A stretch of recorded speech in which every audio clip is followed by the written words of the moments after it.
So one, I'm going to say to the listeners, because I think one of the things I can bring into these conversations is continuity. We interviewed David Epstein, and he wrote a book called Range. And one of the things I took away from that is generalists and specialists.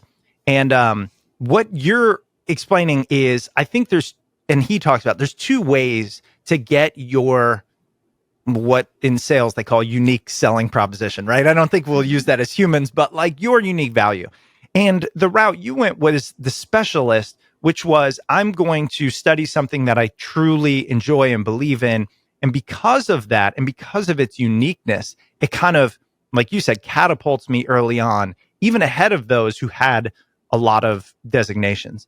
The other one is the path that I think I'm taking, and some taking, generalist, which is you might not have that specialization early. And so it takes longer. But over time, your unique value comes from the aggregation of the different learnings as opposed to the singular focus. And not that yours was singular. I'm telling it to our listeners Yeah. because I like hearing the opposite, which was you, which is like, I was real passionate and I specialized and I did it at the biggest level on my Rhodes Scholar, and it boosted me up, even though that might Yeah. not be the path for everyone.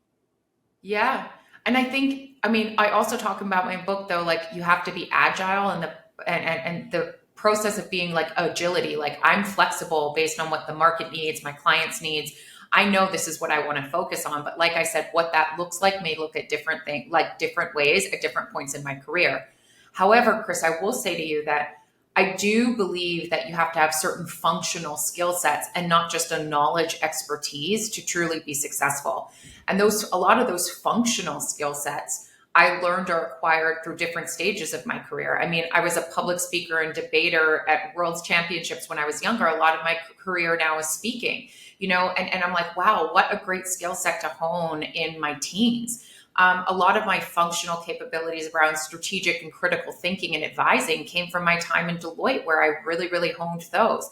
And I was on projects that weren't just specialized for women. They were specialized maybe on people or change or transformation or, virtual workplaces.